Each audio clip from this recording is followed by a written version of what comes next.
안녕하세요. 네, 어, 네, 오늘 성도님들과 함께 교제하고자 하는 말씀은 빌립보서 말씀인데요. 빌립보서 4장 1절부터 9절에 있는 말씀을 나누고자 하고요. 주제는 하나님의 평강이 되겠습니다. 저희가 이제 계속 빌립보서를 보고 있는데요. 빌립보서가 사실 4장밖에 안 되지만 굉장히 내용이 쉽지가 않죠. 그래서 그 역사적 배경이라든지 또 사도 바울의 전도 여행에 대해서 좀 알아야 저희들이 좀 말씀의 내용을 좀 더 이해할 수 있습니다. 사실 빌립보는요, 사도 바울의 2차 전도 여행 때 마게도냐에 들어가서 첫 번째 들어갔던 주 도시였죠. 그래서 사실 바울은요, 아시아에 가서 복음을 증거하고자 노력했습니다. 아시아에 들어가서 복음을 증거하려고 했는데 두 번이나 주님께서 막으시고 환상을 통해서 마게도니아로 갈 것을 이렇게 보여주셨죠. 그래서 환상 가운데 마게도니아 사람이 나타나서 와서 우리를 도우라라는 그 환상을 보면서 사도 바울이 주님이 마게도니아로 가라고 하시는구나, 그렇게 이제 생각하고 전도 여행을 마게도니아, 즉 유럽 지역으로 들어간 것이죠. 그래서 아시아에서 유럽으로 전도 여행 그 목적지가 바뀌면서 들어갔던 도시, 첫 번째 도시가 빌립보입니다. 사실 빌립보는 여러 가지 정치적인 이유 때문에 로마의 군인들도 많이 빌립보에 이주해서 있었고요. 그리고 여기는 회당이 없었어요. 사실 이제 사도 바울은 회당에 가서 유대인들에게 먼저 복음을 전했는데 빌립보에서는 기도 처소가 있어요. 왜냐하면 유대인들은 어디 가든 10명 이상 유대인 남자가 모이면 회당을 만들고 거기서 집회를 합니다. 근데 빌립보는 유대인 10명, 남자가 10명이 안 됐다는 것이죠. 그래서 기도 처소를 만들고 거기서 기도할 때에 바울이 그곳에 가서 이제 복음을 전하게 되는데, 그때 만난 영혼이 루디아였어요. 그죠? 자주 옷감 장사 루디아. 사실 루디아는 그 여인의 이름이 아니라고 합니다. 루디아 댁, 뭐 안성 댁, 그런 어떤 그러니까 리디아 지역에서 온 그런 상업하는 사업자였죠. 이제 그 여인을 이제 만나서 복음을 전하게 되고, 그리고 이 루디아 댁, 루디아 자매님이라고 좀 표현할게요. 거기서 이제 교회가 시작된 게 빌립보 교회입니다. 그래서 사실 빌립보 교회가 쭉 그 이후부터 사도 바울의 전도 여행에 물질적인 공급을 해왔어요. 그래서 빌립보서를 읽다 보면 바울의 그 사모하는 마음, 그리고 사랑하는 애정의 표현이 아주 자세히 이렇게 기록되는 거 보게 됩니다. 그래서 이제 4장 1절 보더라도요, 내가 참으로 사랑하고 사모하는 형제들아, 이렇게 표현하잖아요. 그리고 나의 기쁨이요 면류가 아닌 나의 참으로 사랑하는 자들아. 참 이런 표현을 한다는 것 자체가 사도 바울의 마음에 빌립보 성도들이 얼마나 마음의 중심에 자리 잡고 있었는가, 이것을 알 수가 있죠. 그리고 우리가 이제 빌립보서를 보면 1장에서는 복음에 협력하는 신앙에 대해서 바울이 말씀했어요. 처음부터 복음을 시작해서 지금까지 복음 사역에 동역하고 있는 빌립보 성도를 위로하면서 1장이 이제 시작하게 되죠. 그래서 복음 안에서 착한 일을 시작하신 그리스도께서 주님의 날까지 이제 빌립보 성도를 이제 세워 나갈 것이다, 이런 사도 바울의 기도 제목도 있었고, 또 2장에 가면은 그리스도의 마음에 대해서 이렇게 나누시죠. 낮아져라, 겸손한 마음을 가져라, 이런 마음을 이제 보여주시면서 우리의 모본이 되신 그리스도가 어떤 분인지, 그리고 사도 바울의 모본도 보여주시고, 또 디모데의 본 에바브로디도라고 하죠. 아마 이제 빌립보 교회 장로 형제였던 것 같아요. 그래서 그 분의 본도 이렇게 나옵니다. 왜냐하면 빌립보 교회가 처음부터 끝까지 사도 바울의 전도 여행에 물질을 공급했어요. 그렇게 기록돼 있어요. 그래서 두어 번 쓸 것을 보냈는데 다른 교회들은 사실은 그렇게까지 못 도왔던 것 같아요. 근데 빌립보 교회는 사도 바울을 이렇게 다른 교회가 후원하지 않을 때 참으로 이렇게 재정적으로 궁핍하고 외롭고 할 때 빌립보 교회가 후원했다는 것이죠. 그러니까 2차 전도 여행을 보면은 빌립보에서 이제 교회가 시작되고 나서 또 데살로니가로 가고 또 베레아로 가고 아덴에 가고 그리고 또 에베소에 오고 그 다음에 예루살렘행을 갔다가 이제 로마로 가는 사도 바울의 이제 전도 여행지를 보게 됐는데요.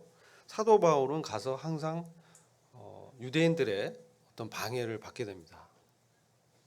그렇죠? 그래서 불량자들도 있었고 바울을 때려서 거의 초죽음 만들어서 버려버린 사건도 기록돼 있고, 그러니까 바울은 사실을 그 전도 여행 들어가서 복음 전하며 항상 유대인의 회당에서 전하는데 항상 그 유대인들이 바울을 핍박을 했어요. 그럼 거기서 거의 쫓겨나다시피 해가지고 피하고 이동하면서 전도 여행을 하면서 피할 때 교회가 이렇게 형성이 되는 거예요.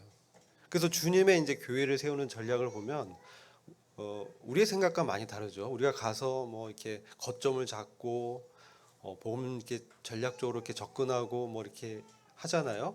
그러면서 거기에서 뭐 몇 년 이렇게 있는 그런 것도 염두에 두고 복음 전하는데, 바울의 경우는 가만 항상 반대가 있었고 거기서 거의 도망치듯이 피하여 나오는 그 와중에 이제 교회가 세워지는, 물론 이제 고린도라든지 에베소에서는 좀 오래 좀 머물렀습니다.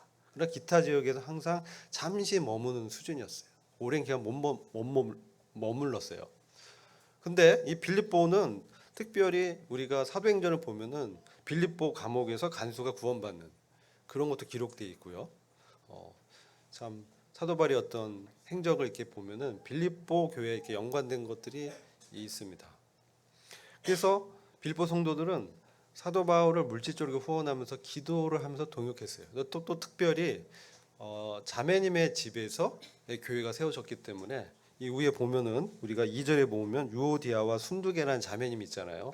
그래서 자매님 두 분이 아마 유력한 자매님들이었던 것 같아요. 뭐 예를 들어 일반 기독교계 하면 뭐 여전도 회장, 뭐 권사님 이 정도 됐던 것 같아요. 그래서 그 두 분들이 뭔가 분별의 차이 때문에 이견이 있어가지고 교회 안에 이렇게 분열이 있었던 상태였어요. 그만큼 이제 뭐냐면 자매님들의 어떤 역할이 굉장히 빌립보 교회에서는 초기에 교회 설립 때부터 있었다, 이런 것들을 이제 보게 되고요. 그래서 사도 바울이 이렇게 쫓겨 다니다시피 이동하다 보니까 빌립보에서 물질이라든지 어떤 구원 물자를 보내려고 할 때 이게 어디 있는지 이제 사도 바울을 어디 있는지 잘 몰랐던 것 같아요. 그래서 막 찾으러 사람도 보내고 하는데, 그래서 보내진 사람이 에바브로디도였어요. 그래서 그분이 갔는데 이게 워낙 먼 거리라 이제 로마의 감옥에 있을 때 이제 에바브로디도가 빌립보에서 로마까지 가서 이제 바울을 이렇게 섬겼던 것 같아요. 근데 워낙 여행길이 험하다 보니까 에바브로디도 그 형제님이 이제 병이 생기고 거의 주병이 걸렸다. 근데 또 이렇게 기적적으로 회생하는 이런 것들이 이제 기록되어 있습니다. 왜냐면요, 왜 이 기록을 자세히 했냐면 아마 지금도 그렇고 이 당시도 그렇지 이 물질을 연보를 전달하는 것은 매우 중요한 일이었을 알게 되죠. 그래서 사도 바울이 그것을 그리스도의 은혜를 전한다, 뭐 이렇게 하나님의 은혜를 전달하는 그런 것으로도 설명하고 있습니다. 그런데요, 그래서 사실은 배달 사고가 날 수도 있잖아요, 그죠? 네. 지금 에바브로디도가 간지 수기를 지는데 연락이 없는 거예요. 그럼 에바브로디도 장로님이 겉으로는 그 경건한 척했는데 이게 슬쩍하고 얼른 사라졌나 보다, 뭐 그런 걱정도 될 수 있겠죠. 그래서 굳이 여기서 이렇게 기록을 하고 있는 거예요. 그렇지 않고 에바브로디도를 통해서 내가 그러한 헌금을 받아서 참 기쁘고 이렇게 쭉 기록되어 있습니다. 그래서 보면 바울의 이 빌립보서를 보면 특별히 많이 등장하는 단어가 또 기쁨이란 단어가 있고요. 또 평안, 평강, 뭐 화평 이런 단어가 많이 등장해요. 그래서 이제 저희들이 빌립보 4장을 이제 좀 살펴볼 때 그런 역사적 배경을 좀 이해하고 좀 봐야 돼요. 근데 우리가 4장 1절 들어가기 전에 3장 후반부 하다가 지난 시간에 아마 시간 관계상 끝까지 못했던 것 같은데요. 그래서 3장 후반부를 이렇게 보시면요, 18절 보면 많은 사람이 그리스도의 십자가의 원수로 행하고 있었다, 이런 표현이 있습니다. 그리스도의 십자가의 원수들로 많은 사람들이 행하고 있다는 것은 아마도 이방인들을 얘기하는 것 같습니다. 그리고 3장 1, 2절 보면 이제 유대교에서 온 그런 할례를 주장하는 율법주의 거짓 이 선생들도 있었어요. 그래서 악한 일꾼들, 뭐 개들 이렇게 표현하고 살을 베어내는 자들을 주의해라, 뭐 이렇게 말씀하고 있어요. 그래서 이제 내적으로는 이런 유대인 출신의 그리스도인들이 율법을 이렇게 할례를 강조하는 그런 가르침도 있었던 것 같아요. 그래서 그것을 경계하는 말씀이 있으면서 유대인으로부터 온 어려움이 있었고, 이방 사회로부터 온 어려움은 뭐냐면 십자가의 원수로 행하는 사람들이 있었다는 것이죠. 이 십자가의 원수들은 뭐 굳이 이렇게 자세히 얘기는 안 하지만 땅의 일을 염두에 두고 자기들의 배를 섬기는 그런 사람들이라는 거예요. 그래서 이 사람들은 이 세상의 어떤 번영, 물질적인 축복, 그리고 육체적인 쾌락, 이런 것들을 추구했던 사람이 아니겠는가, 이렇게 좀 생각이 되고요. 철학으로 보면 뭐 쾌락주의 사조가 있었잖아요. 예, 그런 사람들의 영향이 아마 있었던 것 같습니다. 그리고 고린도전서 1장을 보더라도 이 십자가의 도라는 것은요, 멸망하는 자들에게는 미련한 것이지만 우리에게는 하나님의 지혜와 능력이 된다라고 말씀하고 있잖아요. 그래서 이 십자가의 도, 십자가의 말씀, 이것은 십자가라는 것 자체는 이방인들에게도 사실 환영받지 못했고요, 유대인들에게는 저주의 상징이었죠. 그렇기 때문에 이 십자가는 그들에게 참 좋은 어떤 상징이 아니었어요. 오늘날 우리 교회는 십자가를 이렇게 세우고 있지만 십자가라는 건 사실 우리에게는 구원의 증표가 되죠. 주님의 십자가 생각하면 얼마나 은혜롭습니까? 그분께서 십자가를 통해서 우리를 하나님의 자녀로 삼아주시고 믿는 이에게 영적인 은혜를 베풀어 주시면서 우리를 구원해 주셨잖아요. 그래서 이 말씀하면서 3장 22절 보시면 20절입니다. 제가 잘 안 보입니다. 좀 20절입니다. 우리의 시민권은 하늘에 있으므로 우리가 그곳으로부터 오실 구주이신 주 예수 그리스도를 기다리고 있으니 그가 만물을 자신에게 복종시키는 그 능력의 역사로 인하여 우리의 낮은 몸을 천한 몸을 그분의 영광스러운 몸같이 변모시키리라.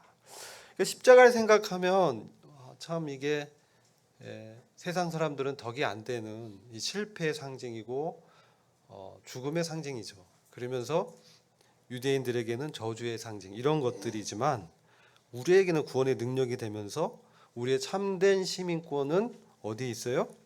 하늘에 있다라고 말씀합니다. 땅의 일과 이게 반대되는 개념이죠. 하늘에 있다. 고린도서 3장 1절에서 뭡니까? 위의 것을 추구하라. 우리의 시민권은 뭐 영어로는 시티즌십이라고 하지만 이 흠정령은 컨버세이션이라고 돼 있어요. 그래서 이게 어떤 뜻이냐면은 생활의 라이프 스타일이에요. 생활을 어떻게 하는가? 생활 방식. 우리의 생활 방식은 하늘과 연결되어 있다는 것이죠. 그렇기 때문에 우리가 땅의 일을 염두에 두는 그것은 사실 이게 십자가의 원수로 행하는 이방인들의 풍조를 그대로 따라가는 거예요. 이런 것은 뭡니까? 이 세상에서의 물질적인 재리의 유혹이 있죠. 누구나 이제 돈을 많이 벌고 싶어하는 마음들이 있죠. 없습니까? 네. 우리 대학로 교회 성도들은 참 경건하시고 그렇습니다.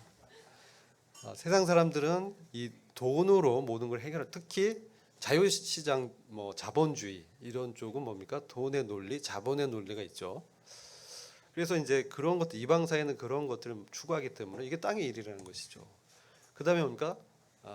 어떤 염려들이 있어요. 염려, 세상의 염려. 그러니까 마태복음 13장의 천국 비유 보면 말씀의 씨가 떨어졌는데 가시 떨기 넝쿨에 떨어진 그 씨는 처음에는 이게 자라납니다.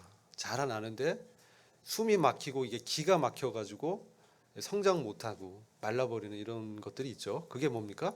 이 가시 넝쿨 뭘 상징합니까? 세상의 염려, 그렇죠? 염려하는 거, 걱정, 근심하는 거. 그리고 뭐가 있어요? 재리의 유혹, 이 땅에서 잘 살고 번영하는 거, 이런 것들이 들어와서 말씀의 씨가 자라지 못하도록 막는다는 거예요. 제가 이제 아시는 바와 같이 그런 금융 쪽의 일을 오랫동안 했었고 지금 이제 사업으로 하고 있는데 저는 제가 이렇게 사업을 하리라는 것은 꿈에도 생각을 못했어요. 사실은 제가 무슨 사업을 하고 무슨 뭐 회사를 창업하고 이건 생각이 전혀 없었어요.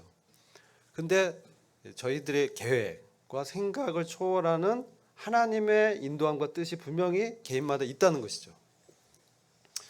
그래서 제가 이런 쪽에서 일을 하다 보니까 요즘 이제 어떻습니까? 전쟁도 있죠. 무슨 지금 뭐 미국의 대선 그런 그 해프닝도 있었죠. 그래서 누가 대통령이 되냐에 따라서 정책도 바뀌고 이것에 미치는 어떤 글로벌 경제에 미치는 영향들 이런 것들 많이 있습니다. 그러니까 이제 이런 것들이 뭡니까? 땅의 일들이에요. 사실은 땅의 일들인데 땅의 일들을 하늘의 것으로 전환시킬 수 있는 게 그리스도인입니다. 그죠? 분명 우리 땅에 있지만 우리의 시민권은 하늘에 있다. 그렇다고 우리가 하늘에 몸이 있는 건 아니잖아요. 그러니까 땅에 몸이 있지만 우리의 생각과 감정 이것은 뭡니까? 하늘의 그리스도와 연결돼서 우리가 살고 있다는 것이죠. 그래서요 골로새서 3장 잠깐 보실까요? 골로새서 3장 보면 22절부터 24절까지 말씀입니다. 제가 한번 읽어보겠습니다. 약간 버전 차이가 있어서 개역 성경과 다를 수 있는데 양해해 주시고요. 종들아 육신에 따른 너희 주인들에게 모든 일에 순종하되 사람을 기쁘게 하는 것처럼 눈가림으로 섬기지 말고 하나님을 두려워하여 하나님을 경외하면서 순전한 마음으로 하라. 무슨 일을 하든지 마음을 다하여 주께 하듯 하고 사람에게 하듯 하지 말라. 이는 너희가 유업의 상을 주께로부터 받을 줄 알미니 너희가 주 그리스도를 섬기고 있음이라. 이게 종들아 뭐 오늘날에는 노예 제도가 없죠. 근데 이 당시는 있었어요. 그래서 주인이 있고 종이 있었어요. 그런데 육신의 주인이죠. 근데 이 종들은 뭐냐면 그리스도인이 됐는데 신분은 노예인 사람들이에요. 그래서 주인들을 이제 섬기는데 내가 믿었어요. 믿어서 자기는 구원 받아서 보니까 주인이 있어요. 그 주인이 시키는 일들을 이제 순종하는데 뭡니까? 사람을 기쁘게 하는 자처럼 눈가림으로 하지 말라. 눈치 보고 뭐 그 사람이 볼 때만 일하는 척하고 뭐 이렇게 하지 말라는 것이죠. 충성된 마음으로 해라. 그죠? 우리의 마음을 터치하는 말씀이잖아요. 그러니까 우리가 지금은 종이 없지만 오늘날은 직장 생활이겠죠. 뭐 사업도 마찬가지죠. 사업 뭐 주주들이 있겠고 직장에는 상사가 있고 동료가 있어요. 근데 우리가 사람들을 기쁘게 하는 것처럼 외모적으로 외향적으로만 섬기지 말라는 거예요. 제가 직장 생활 이렇게 오래 했는데요. 생각해 보면은 직장인들이 하는 게 뒷담화를 많이 해요. 그렇죠? 상사들이 뭐 이런 걸 시키지 뭐 이런 식으로 뒷담화를 많이 했던 그러한 기억들이 있어요. 뭐 여러분들 우리 대학로교회 성도들은 그러지 않으실 수 있는데 제가 이제 직장생활 할 때는 뭐 그런 선배들하고 그런 얘기를 많이 했던 것 같아요. 이사님 왜 이렇게 하셨을까 하면서 그게 뭡니까? 근데 이사님 앞에 가면 이상하게 또 그런 말은 못 하고. 근데 겉으로는 웃지만 속에서는 이제 다른 마음이 있는. 그렇게 하지 말라는 것이죠. 왜냐하면 우리의 진정한 주인은 누굽니까? 하나님이라는 거예요. 그리스도라는 거예요. 그러니까 우리가 직장의 이 질서와 시스템이나 위치나 어떤 일은 하나님의 허락하에 주어졌다는 것이죠. 그래서 진정으로 우리의 직장 생활, 뭐 학교 생활의 뭐 선생님이라든지 뭐 가정에서의 어떤 관계, 이 모든 것이요 사실 하나님의 주권 가운데 있다는 것입니다. 하나님이 그것을 허락한 거예요. 여러분들 어떻게 예를 들어 저 같은 건 박씨 성을 가진 또 김씨 성을 가진 부모로부터 한국에서 태어나리라는 것은 제가 작정한 것도 아니고 계획한 것도 아니에요. 그죠? 그리고 제가 지금까지 이렇게 살아보니까 저도 50대 중반 이렇게 넘어갑니다. 근데 30년 넘어서 한 세대를 이렇게 지나면서 생각해 보면 작정하고 계획하고 하려고 내가 의도했던 것이 성취되고 되는 그런 것들보다요 안 되는 경우가 더 많아요. 모르겠습니다. 또 우리 대학로교회 성도님들은 딱 계획하면 거의 뭐 대부분 성취가 될지 모르겠지만 일반적인 사람의 경우에 그렇다는 거예요. 그래서요 무슨 일을 하든지 어떤 일을 할 수 있어요. 그러니까 여러분들이 우리가 예배당에 와서 집회에 참석하는 것만 하나님의 일이 아니라고 제가 말씀드린 거예요. 우리가 직장에서 상사와의 관계, 동료의 관계, 집안에서 가정에서 부모 형제의 관계, 그죠? 학교에서 친구들 간의 관계, 이 모든 관계 속에서 하나님께서는 관계 속에서 우리의 마음과 태도를 감찰하는 분이라는 거예요. 그러니까 우리가 어떤 마음과 태도로 사느냐를 하나님께서 보고 계신다는 것이죠. 그리고 우리 안에 성령님이 계시잖아요. 성령님의 부담에 의해서 성령님의 어떤 말씀을 우리가 들을 수 있어요. 여러분 성령님은 어떤 역할을 합니까? 우리에게 그리스도께서 하신 말씀들, 기록된 말씀을 기억나게 하는 거예요. 생각나게 하는 거예요. 이게 성령님의 사역이에요. 오늘날 헬퍼라고 하잖아요. 우리 옆에서 주님의 생각과 말씀들을 계속 말씀해 주는 거예요. 근데 주님은 뭡니까? 무슨 일을 하든지 너가 지금 학교에서 공부하든 자 공부하는 학생도 있잖아요. 공부할 때 뭐가 중요해요? 성과 내야 되니까 성적, 뭐 시험 잘 보려고, 뭐 좋은 학교 가려고 공부를 하는 이 세상에 다 그래요. 근데 우리 하나님의 자녀는 뭡니까? 왜 공부하냐? 동기와 목적이 뭐냐? 하나님의 영광을 위해서, 하나님 그분이 높아지는 것을 위해서, 하나님을 기쁘시게 하는 일에 내가 하는 공부가 뭐 어떤 자격증이든 그런 것들이 취업을 준비하는 모든 것들이 하나님의 뜻에 합당한 준비하는 과정이 있다는 거예요. 그래서 그것을 성실히 하고 하나님께 의지하면서 하라는 것이죠. 결과를 하나님께 맡기라는 것이죠. 왜 우리의 마음에 염려와 걱정이 생겨요? 그것을 내가 컨트롤하려고 하니까 그런 거예요. 내 생각대로 이렇게 되는데 안 되네. 왜 안 됐을까? 왜 저 사람 저렇게 얘기하지? 자꾸 이런 생각들이 몰려오면서 내 마음에 걱정과 염려와 근심이 생기는 것이죠.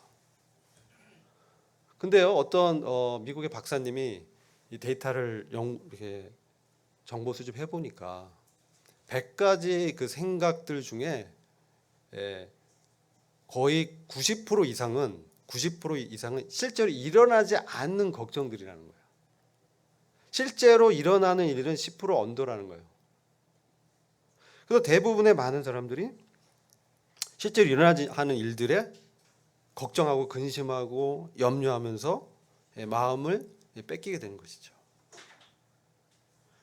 근데 그것은 뭐냐면 사실은 우리가 무엇을 하든지 마음을 다하여 주님께 하고 그 일의 주체가 주님이라는 것이죠. 내가 있는 처소의 진정한 주는 누구냐? 그리스도, 하나님이십니다. 내가 아니에요. 그러니까 그 내가 하는 일에 있어서 나는 하나님을 섬기는 마음으로 하는 것입니다. 그 결과를 하나님께 맡기는 겁니다. 뭐 그렇다고 해서 대충 하라는 것이 아니죠. 그러니까 더 성실하게 해야 되겠죠. 하나님 앞에서 하는 것이니까. 그렇기 때문에 여기 너희가 유업의 상을 주께로부터 받을 줄 안다. 왜? 내가 직장과 학교와 또 예배당에서 일을 할 수 있죠. 이런 우리의 모든 영역이 사실은 내가 주님의 것이면, 그리스도가 나의 주라면, 나의 몸이 가는 모든 영역은 사실은 주님의 영역이에요. 저의 바운더리가 아니에요. 사실 주님의 영역이에요. 그래서 이것을 내가 아무리 노력해서 넓히고 하고 여기서 뭘 하고 뭔가 성공하려고 해도요, 주님이 열어주지 않으면 안 되는 거예요. 이게 제가 이제 경험했던 것들이에요. 그래서 우리가 사실은 누굴 섬기냐? 그리스도를 섬기는 거예요. 그래서 먹든지 마시든지 무엇을 하든지 하나님의 나라와 의를 위해서 하라는 것이 바로 이 말씀이죠. 왜? 나는 나의 주인은 내가 아니기 때문에. 근데 어느덧 상황에 그 논리에 내가 매몰돼서 내가 이제 막 내가 열심히 하는 경우에 이제 빠지게 돼요. 이제 그런 것들 경험하면 그럴 때 우리 안에 뭐가 찾아오냐? 염려가 찾아오고 걱정이 찾아오고요. 거의 90% 이상은 일어나지 않을 일들을 걱정하는 거예요. 통계적으로 그렇다는 거예요. 그래서 여기 보면은 여기 6절 보면요. 4장 빌립보서 4장 6절 아무것도 염려하지 말고 다만 모든 일에 기도와 간구로 너희 구하는 것을 감사함으로 하나님께 아뢰라. 예. 저는 그래서 이 말씀을 준비하면서 내 마음에 평안이 없고 기쁨이 없고 염려하고 있다면 이게 뭡니까? 예. 내가 그것의 주인이 돼서 그것을 하고 있다는 증거예요. 그래서 내 마음에 평안과 기쁨이 없는 거예요. 로마서 8장 6절 보면 육신을 쫓는 자는 사망이, 영의 생각을 쫓는 자에게는 생명과 평안이 있다고 그랬어요. 그러니까 영의 생각이라는 것은 그리스도의 말씀을 기인해서 성령님이 내 안에서 기억나게 해주고 생각나게 해주는 그 말씀인데 그것을 따라서 간다면 우리의 기쁨이 있고 활력이 넘치고 평안한 마음이 있다는 것이죠. 그런데 오늘 이 지금 빌립보 교회의 상황은요. 외적으로는 그러한 그리스도 십자가 원수가 되는 땅의 일들이 이렇게 들어오게 되는 것이죠. 그래서 뭐요? 타협을 자꾸 하라는 거예요. 야, 이거 괜찮아. 좀만 그 타협해도 돼. 괜찮은 거야. 다 그러니까. 그렇게 이제 유혹이 있고요.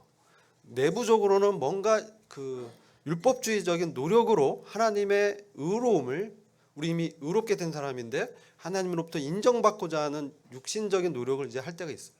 근데 그 자원이 뭐냐? 노력하는 건 좋은데 무엇을 자원으로 하냐는 것이죠. 나의 어떤 애씀과 어떤 계획과 이거 하는 거는 맞는데요. 아까 말씀드렸죠. 무슨 동기로 하냐? 누구를 의지하면서 하느냐가 중요하다는 거예요. 왜? 나는 거기서 주님을 섬기는 거예요. 저도 이제 고시도 준비를 해보고 그랬어요. 2년 이상 준비하면서 실패를 했는데요.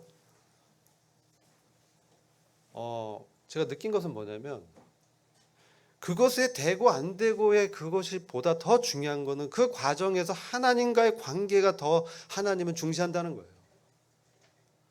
우리가 어떤 것을 성취하고 실패하건 하나님께서 모든 것을 믿는 자에게는 책임져 주십니다. 믿으시기 바랍니다. 성경의 모든 믿음의 사람들이 그것을 고백하고 있고요. 또 저희의 믿음의 선배들도 그렇게 간증하고 있습니다. 그래서 이러한 어떤 마음으로 우리가 주님을 섬겨야 되는 것이죠. 그리고 이러한 마음으로 함께 섬기는 우리의 공동체, 형제 자매님들이야말로 우리가 참으로 관심을 두고 사랑하고 사모하는 대상이어야 된다는 것을 말씀하는 거예요. 지금 1절이. 그래서 사도 바울이 자기에게 기쁨이고 면류관. 참 우리가 골로새서 1장 11절을 보면 사도 바울은 성도들을 돕느라 괴로움이 많았던 것 같아요. 이 골로새서 1장 11절 나중에 한번 보시면요. 나의 괴로움이 사실은 뭡니까? 기쁨으로 승화된다는 거예요. 내가 성도를 위해서 괴로움을 수고를 하고 애쓰고 있지만 이것이 뭡니까? 하나님 앞에서 나에게 진정한 만족과 기쁨을 준다는 것이죠. 그래서 우리가 관심을 두고 기도하는 영혼 구도자들이라든지 성도들이 그들이 이제 덕이 세워지고 주님 앞에서 성장한 것을 볼 때 그것이 기쁨이 되는 것이죠. 그리고 주님께서 오실 때 우리가 영광스러운 부활의 몸을 입고 주님 앞에 서게 됐을 때 함께 면류관을 나누는 그러한 우리 형제 자매들이기 때문에 우리가 우리의 면류관이 우리의 형제 자매다 이렇게 말할 수 있는 것이죠. 그래서 나의 참으로 사랑하는 자들, 이것은 아가페오 사랑입니다. 최고의 가치가 있는 사랑을 형제 자매들한테 뒀다는 거예요. 사도 바울은 독신으로 하면서 그렇게 했다는 거예요. 그러면서 주 안에서 이처럼 굳게 서라. 지금 이러한 내외적으로 이 유혹과 핍박과 이 어려움들이 있기 때문에 주 안에서 이처럼 굳게 서라라고 권면하는 거예요. 우리가 우리의 힘과 애씀으로 쓸 수 없어요. 여러분 이제 사람 인자 보면은 아시죠? 한자로 보면 이렇게 돼 있어, 그죠? 한자 모르는 분은 이제 옥편 찾아보세요. 그럼 이렇게 돼 있어. 예, 이게 뭐면 혼자 못 쏜다 이거죠. 예, 없으면 쓰러지는 거예요. 그래서 사람은요 의존적 존재예요. 그렇게 만들어졌어요. 피조물들은 다 의존적, 서로 의존하고 관계를 맺도록 돼 있어요. 스스로 존재할 수 있는 분은 하나님뿐이 없습니다. 예, 창조주 능력자 알파 오메가 되신 그분뿐이 없는데 그분 안에서만 우리가 굳게 설 수 있어요. 그죠? 로마서 5장 2절 보면 믿음으로 말미암아 서 있는 이 은혜에 들어갔다는 표현이 있어요. 믿음으로 말미암아 서 있는 이 은혜. 우리의 정신력과 우리의 자원으로 우리가 유혹을 이기고 시험을 이기고 서 있을 수 있는 게 아닙니다. 바로 믿음을 통해서 그리스도 안에서 그분과 우리가 연결돼서 하늘의 시민권 생활 양식대로 사는 자들은 흔들림 없이 이 내외간의 여러 그 유혹과 시험에 굳게 설 수 있어. 이거는요 사실은 이 서다라는 것은 군사 용어예요. 전투 가운데 방벽을 세우고 적군을 막고 있는 그런 말이에요. 우리가 사실은 영적인 전쟁에 노출돼 있어요. 그럴 때 우리가 함께 서로 손을 마주 잡고 굳게 서야 됩니다. 그렇지 않으면 우리가 이 믿음의 생활을 할 수가 없어요. 그리고 2절 보면 아까 유오디아와 순두계에 대해서 말씀이 있죠. 이들을 이제 권고하고 있는데 아까 말씀드렸죠. 주 안에서 같은 생각을 가져라. 주 안에서 우리가 같은 생각을 어떻게 가질 수 있어요? 그래서 빌립보서 2장에 보면 이들의 문제가 뭔지는 잘 몰라요. 기록을 안 해놨어. 다만 사도 바울은 주님 안에서 한 마음을 가져라. 같은 생각. 이것은 빌립보서 2장 5절 이하에 오늘 만찬 때도 나왔죠. 너희 안에 이 마음을 품으라. 이 생각을 가져라. 그리스도 예수 안에 있는 마음이니 그는 근본 하나님의 본체시나 동등됨을 취할 것을 여기지 아니하시고 자기를 낮추사 비우사 하나님이시지만 자기를 낮추셔서 겸손히 사람의 육체를 입고 오셔서 죽기까지 순종하셨으니 곧 십자가에 죽으시리라. 이로 말미암아 하나님께서 그를 하늘의 높은 곳까지 존귀케 승귀케 한 자리에 올리셨다. 이렇게 말씀하고 있잖아요. 그래서 우리가 주님 안에서 정말 그리스도의 겸손한 마음, 이것은요 쉽지가 않아요. 정말이에요. 저도 이제 이 말씀을 실행해 보려고 해봤는데 이런 마음이 안 드는 거예요. 나보다 남을 낮게 여기는 마음. 내가 뭐라도 조금 더 잘하는 게 아니야? 이런 게 있어요. 전 있어요. 네, 여러분들은 어떨지 모르겠어요. 근데 그것은 그리스도의 마음이 아니라는 거예요. 그런 것은 육신에서 나온 생각이에요. 자기의 오름이고 자기의 의입니다. 이것으로 하나님을 기쁘게 할 수 없어요. 하나님 아신다는 거죠. 우리 동기를 감찰하시고 하시기 때문에 그래서 우리가 형제 자매님들의 외모라든지 뭐 배경이라든지 이런 것들로 판단하면 안 됩니다. 그리고 현재의 상태에서 실수하고 넘어질 수 있는데 그것으로 비난하면 안 됩니다. 왜냐하면요, 우리가 주님 안에서 우리도 넘어질 수 있는 자이거든요, 사실. 그렇기 때문에 관용하는 마음, 여기 보면요, 너희 관용이 모든 사람에게 알려지게 하라 이렇게 말씀하죠. 넉넉히 이렇게 받는 마음, 이게 우리한테 정말 필요하죠. 그 그리스도의 마음이라는 것이죠. 제자들이 얼마나 우리 주님의 속을 썩였어요, 그렇죠? 그러나 그들이 모두 주님께서 십자가에 죽으시고 부활하시고 그들에게 나타나시고 성령을 보내시고 그들과 함께 하실 때 그들이 모두 사도 요한을 빼고 순교자의 반열에 들어갔죠. 다 순교했다고 전승기하면 말씀하고 있습니다. 그래서 주 안에서 같은 생각, 바로 그리스도의 마음을 품고 상대방 안에서 말씀하는, 역사하는 그 주님을 우리가 인정해야 돼요. 그 말씀을 하는 거예요. 그러면서 3절 이하 보면 동역자들인 너희에게 청하노니 복음 안에서 나와 함께 애쓰고 클레메와 나와 다른 동료를 함께 수고한 이 여인들을 도우라. 이게요, 여인들 보고 지금 어떻게 보면 두 유력한 자매님들의 어떠한 이견 때문에 교회가 좀 어려워졌는데, 그건 이제 권면하면서 또 보면 3절에서 도울 것을 말하잖아요. 이게 뭐냐면 일부 갖고 그 사람을 매도하지 않았다는 거예요. 우리는 어떤 성도가 뭐 잘못하면 그것도 그 사람의 인격이 다 그런 것처럼 매도하는 경우, 비난하고 비판하는 육신의 악이 있어요. 근데 바울은 그렇지 않았어요. 바울은 그들의 어떤 실수를 이렇게 권면해 주면서 돌이킬 것을 권면하죠. 주 안에서 같은 생각을 가져라, 마음을 품으라. 그러면서 또 다른 그 동역자들에게 이 여인들을 도울 것을 또 권면하고 있어요. 우리 이런 마음이 필요합니다. 그러면서 4절에서 주 안에서 항상 기뻐하라 이렇게 권면하죠. 이 명령입니다. 사실 기쁨, 내가 다시 말하노니 기뻐하라. 이게요, 어떻게 보면 빌립보서의 키워드와 같이 계속 기뻐할 것을 말씀해요. 근데 사실은 바울이 지금 어디 있습니까? 예? 감옥에 있어요. 이게 기쁜 상황인가요? 자유가 제한되고 속박된 상태에 있는데 바울이 항상 기뻐하라, 쉬지 말고 기도하라, 이런 말씀도 있죠. 항상 기뻐하고 쉬지 말고 기도하고 범사에 감사하라.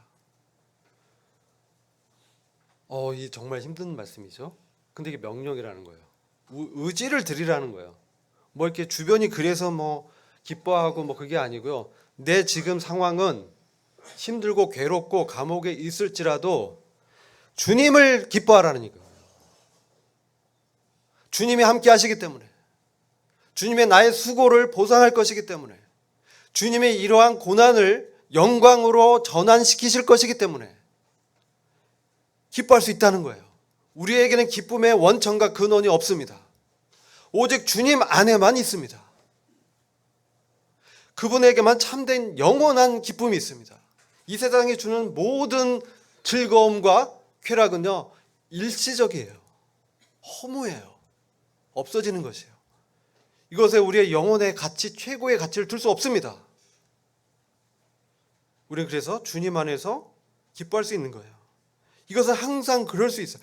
왜 그럴 수 있습니까? 주님은 항상 변하지 않기 때문에 그렇습니다.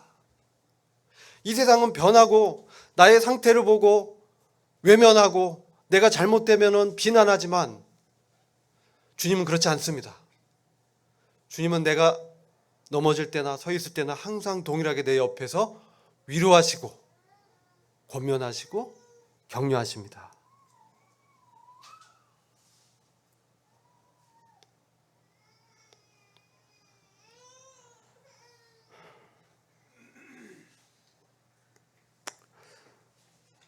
그래서 그런 주님의 기쁨 우리가 보면서요, 내가 다시 말하노니 기뻐하라. 5절, 너희의 관용이 모든 사람에게 알려지게 하라. 주님께서 가까우시다. 주님이 이제 가깝다. 이 말씀은요, 사실 우리 주님의 이제 재림을 염두에 두고 있지만 사실 우리 가까이에 주님이 계신다는 거예요. 주님이 우리 옆에서 또 우리 안에서 성령을 통해서 말씀하시면서 우리를 도우신다는 것이죠. 그래서 우리 함께 주님의 임재, 이것이 매우 중요합니다. 우리가 기쁨을 기뻐할 수 없는 상황이 있고요, 또 염려와 근심이 있는 상황들이 있습니다. 그때 우리는 우리 옆에 계신 우리 주님의 임재를 의식하면서, 우리 안에 들어오신 그 주님을 의식하면서 그 다음에 뭡니까? 기도하는 것이죠. 그래서 우리가 하나님의 그 평강이 우리 안에 임하는 가장 그 핵심적인 것은 뭐냐면 기도입니다. 기도 없이는 하나님의 역사와 능력이 나타날 수 없습니다. 기도 없이는 하나님의 구원이 나타날 수 없습니다. 그래서 우리는 아무것도 염려하지 말라. 그 말씀 드렸죠. 항상 기뻐. 왜요? 역사의 주관자가 우리 하나님이시기 때문에. 나의 이런 상황도 하나님 다 아시기 때문에. 그리고 지금 내가 봤을 때 내가 비천하고 낮아졌다 이렇게 보지만 언젠가 주님께서는 그분의 영광 가운데 우리를 인도하시고 우리를 위로하시고 격려하시고 상을 주실 것이기 때문에 사실 이 염려는요, 제가 내린 결론은 염려와 걱정, 근심은 불신입니다.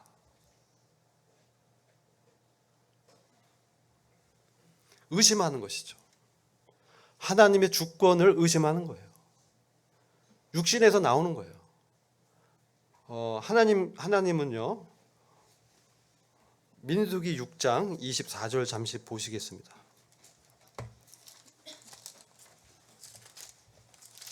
이게 구약에 있는 것이지만 이게 하나님의 자녀들에게 어떤 약속을 하시는지를 우리가 좀 봐야 됩니다.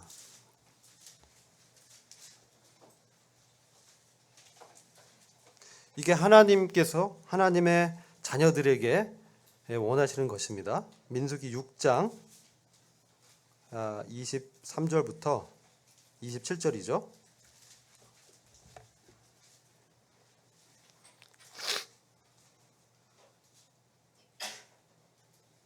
다 찾으셨어요? 민수기 6장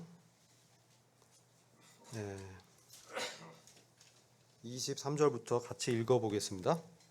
자, 시작. 아론과 그 아들들에게 고하여 이르기를 너희는 이스라엘 자손을 위하여 이렇게 축복하여 이르되 여호와는 내게 복을 주시고 너를 지키시기를 원하며 여호와는 그 얼굴로 내게 비치사 은혜 베푸시기를 원하며 여호와는 그 얼굴을 내게로 향하여 드사 평강 주시기를 원하노라 할지니라. 그들은 이같이 내 이름으로 이스라엘 자손에게 축복할지니 내가 그들에게 복을 주리라. 하나님이 주시고자 하는 것은 이런 것입니다. 복인데요, 우리를 지키시는 복입니다. 너를 지키시기를 원하며. 하나님이 우리를 지키시기를 원하는데 누가 대적할 수 있습니까? 우리가 그런 믿음으로 기도하면서 나갈 때 하나님 우리를 지키시는 분이라는 것을 우리가 기억해야 됩니다. 25절 뭡니까? 그 얼굴로 내게 비치사.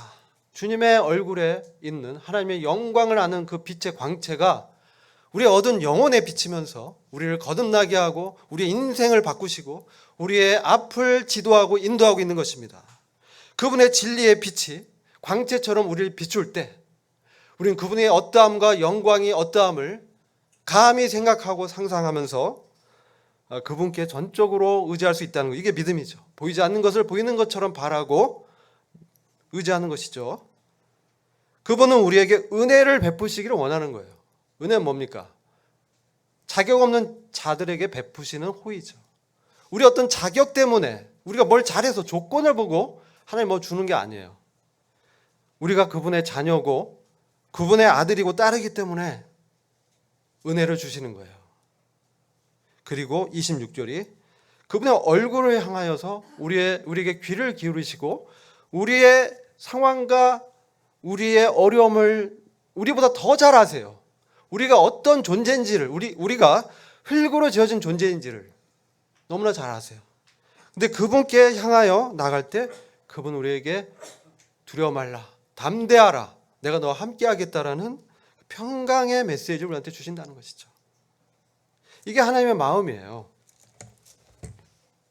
그래서 다시 우리가 빌립보서 말씀을 돌아와서 그래서 우리가 기도와 간구로 너희 구하는 것을 감사함으로 하나님께 아뢰을 때 지식을 초월하는 하나님의 평강이 그리스도 예수 안에서 너희 마음과 생각을 지킨다라고 말씀해요. 이게 평강의 비결이에요. 우리가 하나님의 평강이 우리한테 임하려면요, 우리가 먼저는 성경적 기도를 해야 돼요. 기도해야 돼요. 그냥 뭐 내 이 기복적인 그런 필요를 아뢰을 수도 있지만 성경적 기도는 그게 아니에요. 뭐냐면 여기 기도에 쓰이는 원어는요, 숭배하다, 찬양하다는 뜻이에요. 우리가 기도할 때 먼저 어떻게 해야 되냐면 하나님의 임재와 그분의 주권과 능력을 앙망하면서 그분 앞에서 엎드리면서 그분의 임재를 구해야 돼요. 이게 기도의 첫 단계예요. 그분은 알파와 오메가시며 이 세상을 창조하신 주권자시고 모든 것을 아시고 능력으로 이 우주와 지구를 붙들고 계신 그런 분이에요. 그분이 전혀 부족함이 없어요. 손으로 우리가 그분을 섬길 수 있다고요? 결코 그럴 수 없어요. 그분은 너무나 강하시고 위대하시고 영광스러운 분이에요. 우리가 그분 앞에 나갈 때 그분의 영광 앞에 엎드릴 수밖에 없어요. 이게 기도의 첫 번째 우리의 자세예요. 그 다음에 간구는 뭡니까? 주님의 겟세마네의 기도예요. 애쓰는 것이죠. 그냥 대충 말하는 게 아니에요.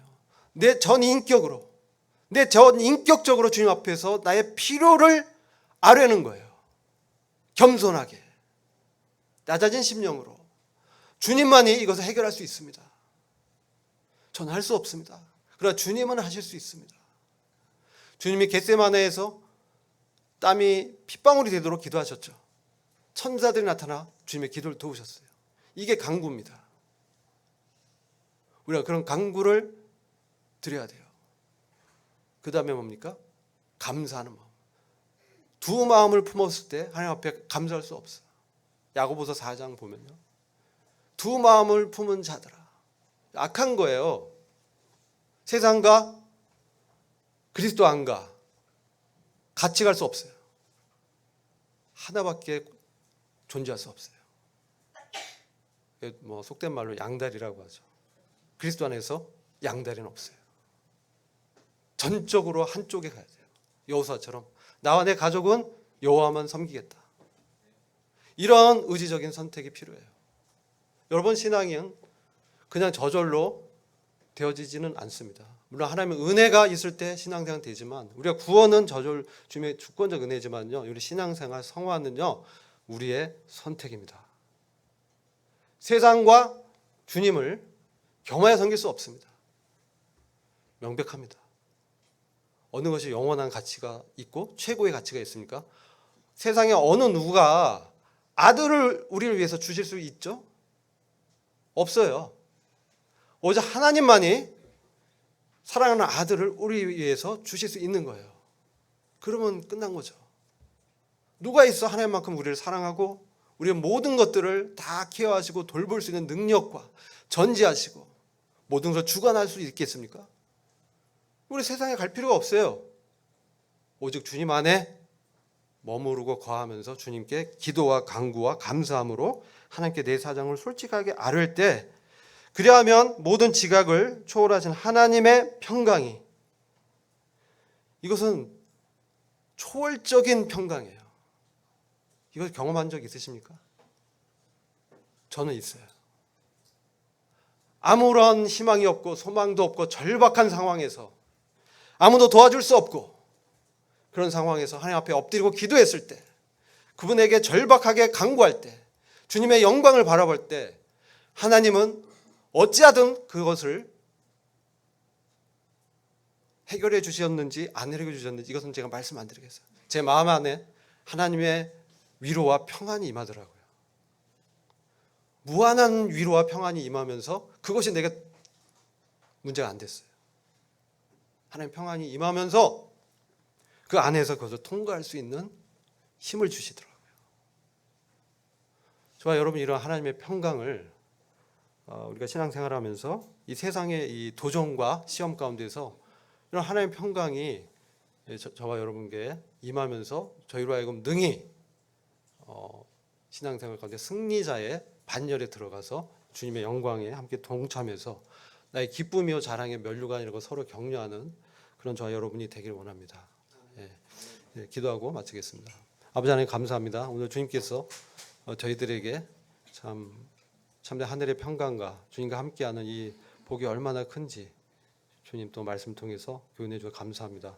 저희들이 형제 자매를 참 귀하고 사랑하는 존재 최고의 가치를 두게 하시고 저희 삶 가운데 모든 염려를 주님께 내려놓고 주님이 주신 위로로 어려움과 시험을 이기는 놀라운 복된 삶으로 참 풍성하게 하여 주옵소서. 주님께 참으로 의탁을 드렸고 예수 그리스도의 존귀하신 이름으로 감사하며 기도했습니다. 아멘.